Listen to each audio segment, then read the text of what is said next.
సాధారణంగా సెలబ్రిటీల జీవితాల మీద, వారి వివాహాల మీద జోష్యం చెప్పేటువంటి ఆస్ట్రాలజర్ వేణుస్వామి. సమాంత వివాహం అయింది.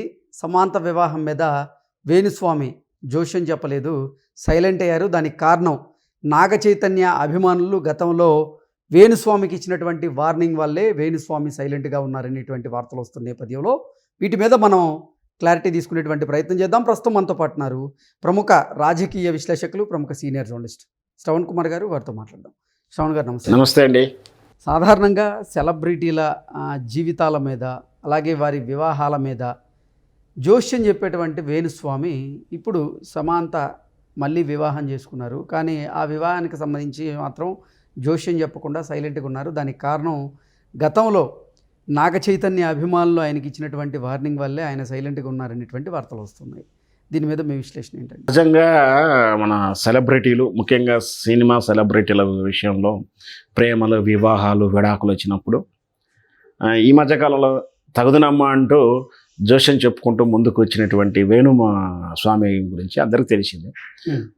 నిన్న సమంత గారి రెండో వివాహం రాగానే అందరికి గుర్తుకొచ్చే పేరు ఏంటంటే మళ్ళీ వేణుస్వామి.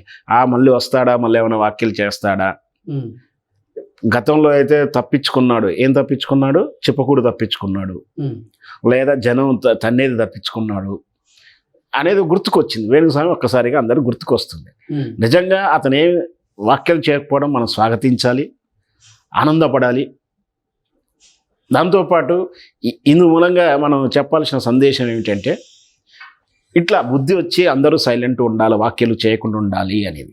ఎందుకంటే ఎవరు అడిగారని ఆయన సెలబ్రిటీల వివాహాల గురించి కామెంట్ చేయడం, వ్యక్తిగత విషయాలు అంటే ఒక వ్యక్తి యొక్క జాతక వివరాలు ఒక తెల్ల బోర్డు మీద పెన్ను పెట్టి రాస్తూ ఎక్స్ప్లెయిన్ చేస్తూ కొండలు, గ్రహాలు, గదులు అని చెప్పుకుంటూ, చక్రాలు అని చెప్పుకుంటూ వాళ్ళ వివాహాలు, జన్మరహస్యాల గురించి చెప్పడం అనేది చట్టరీత్యా నేరం. ఎవరిదైనా సరే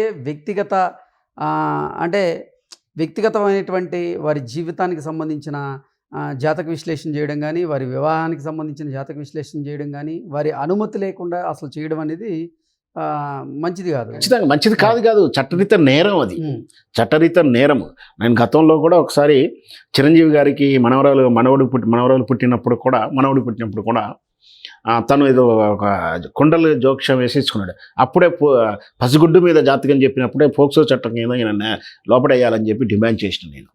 వాస్తవం వ్యక్తిగత ఇక్కడ రెండు రకాల నేరాలు చేస్తున్నాడు వేణుస్వామి. ఒకరి వ్యక్తిగత విషయాలని గోప్యంగా ఉంచకుండా వెల్లడి చేయడం.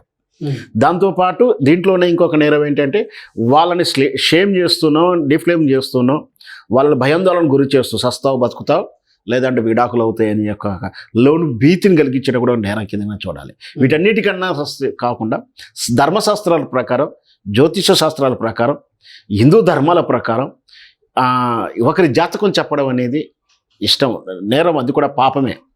ఎందుకంటే జనరల్గా మనం వెనకటి నుంచి చూస్తూ ఉంటాం, అందరూ కూడా జాతకం రాయించుకుంటారు. కానీ ఆ జాతకాన్ని ఎప్పుడు కూడా జాతకం రాసే వ్యక్తి చెప్పడానికి ఇష్టపడడు. కూలంకుషగా 2 పాయింట్లు చెప్తాడు. లేదంటే ముఖ్యమైన వ్యక్తులకే ఇది ఇట్లా వివాహంలో ఆపద ఉంది, లేదా ఆరోగ్యరీత్యా ఆపద ఉందని మాత్రమే చెప్తాడు. అంత సీక్రెట్స్గా పెట్టుకుంటారు ఆ విషయాల్ని. జాతకం విషయంలో, పెళ్లి సందర్భంలో జాతకం చూసేటప్పుడు కూడా చాలా జాగ్రత్తగానే ఇస్తారు.